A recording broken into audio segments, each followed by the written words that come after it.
Why are some nations always cursed to be at war?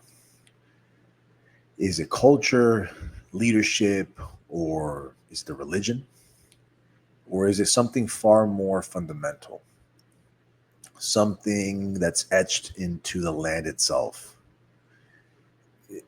To me, geography shapes more than borders. It shapes conflict, war, and the endless cycle of violence that we seem to live in. So, in this episode, we're going to explore how geography traps some nations in perpetual warfare and why sometimes peace is just a myth. So, let's look at the geographic trap of some nations. Geography dictates your survival. Some nations are blessed with natural defenses. For example, they have mountains, oceans, deserts, while others sit exposed and they're vulnerable to invasion. And when the land itself is a battlefield, the culture becomes one too. Let me give you some examples. Let's look at Russia. Russia is a vast, flat landscape with no natural barriers to the west. It's a geographic invitation to invasion, if you will. Napoleon knew it, Hitler knew it. So to survive, Russia has to expand outward, creating buffer zones to absorb the attacks. Because in their mind, if they don't expand, they perish. And historically, Russia's defensive strategy has been shaped by invasions from the Mongols, the Poles, Napoleon's Grand Army, and Nazi Germany. And each invasion reinforced in the Russian psyche the necessity of having a buffer zone. And this mindset shaped the USSR's push into Eastern Europe, post World War II. And of course, they created a belt of satellite states as a force field or protective shield, if you will. We can look at other examples. Let's look at historic Germany. Okay. So, again, this is historically. Germany is a nation that's surrounded by rivals. So we're talking pre-World War II Germany. So they had France to the west and Russia to the east. And the geography forced a doctrine of rapid, decisive warfare. So in the Germans' mind, blitzkrieg wasn't just strategy, it was the only way to survive. The flat North European plain left Germany vulnerable from multiple fronts, and that prompted the unification of German states under Prussia in the 19th century, and they emphasized a strong, mobilized military and this hyper efficiency, if you will. So think of German ingenuity of engineering Mercedes Benz and great espresso machines, all the way to weapons of war. So it was this idea of not having any natural barriers and having historic enemies. Again, not just World War II, but pre-World War II, and dating back all the way to the Roman Empire. So this developed this hyper aggressive, hyper prepared people, if you will.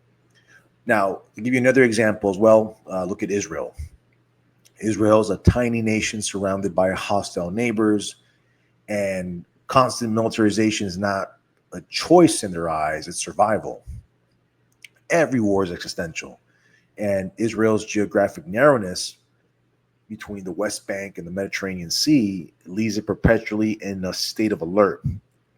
So its strategy revolves around preemptive strikes and rapid mobilization to maintain a defensive edge. If you want to look at Central Asia, we can look at Afghanistan. So this is, rugged mountains that have swallowed entire armies. So look at the past invaders: Alexander the Great, the British Empire, the Soviet Union, the United States. All these superpowers met their limits in the Afghan terrain. The geography favors a guerrilla resistance, and there's no centralized control. And the mountainous terrain has fostered a decentralized tribal structure, and they're extremely resilient to foreign occupation, but they have difficulty, in unifying. Now, these nations aren't inherently warlike; They are just geographically cornered, if you will, because of their geopolitical situations. So expansion, defense, and military might aren't political choices. Again, in their worldview, their survival instincts shaped by the land. So another thing to consider is this: when conflict becomes routine, it shapes your identity. So think about it. Nations born in warfare develop cultures that value resilience, sacrifice, and militarism. They develop warrior cultures. And war becomes not just a reality, but a heritage. Again, we can give you examples like Russia.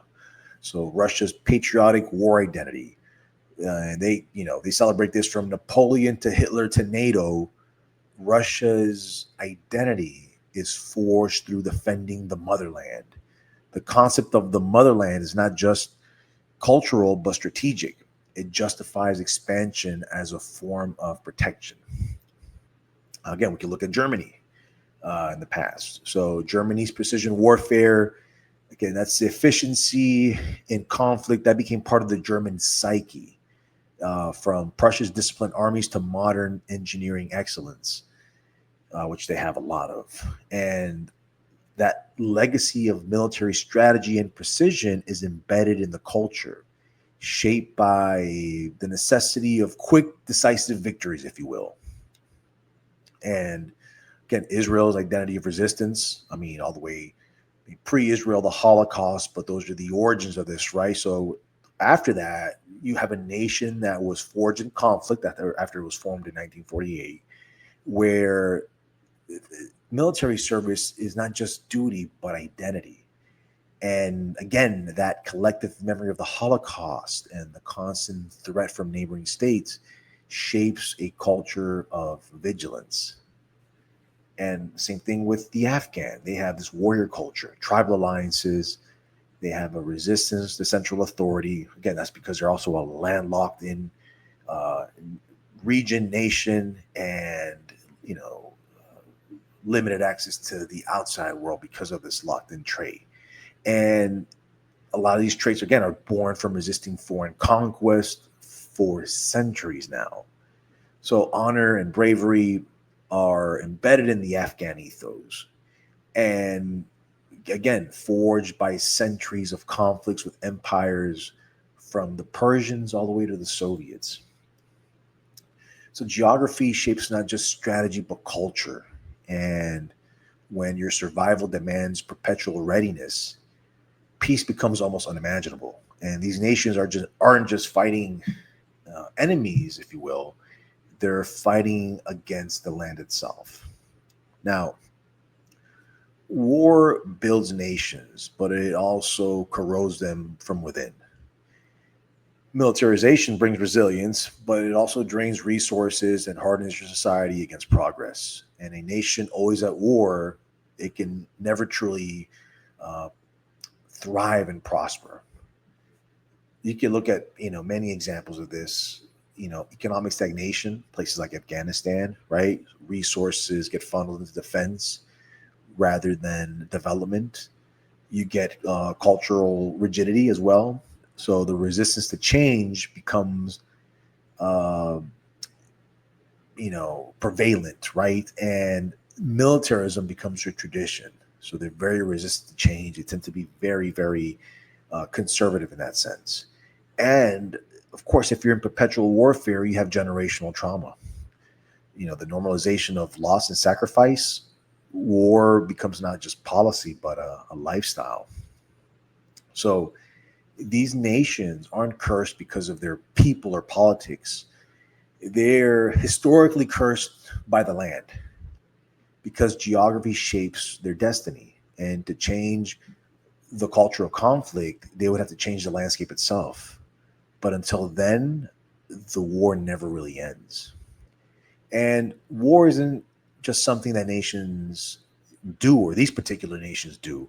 It's something they are. It's when the land itself demands sacrifice. Peace becomes not just unlikely, but it becomes unnatural. So I hope this episode was informative and eye-opening. And like always, remember to lift more, eat more, rest more, love more, hate less. Thank you guys.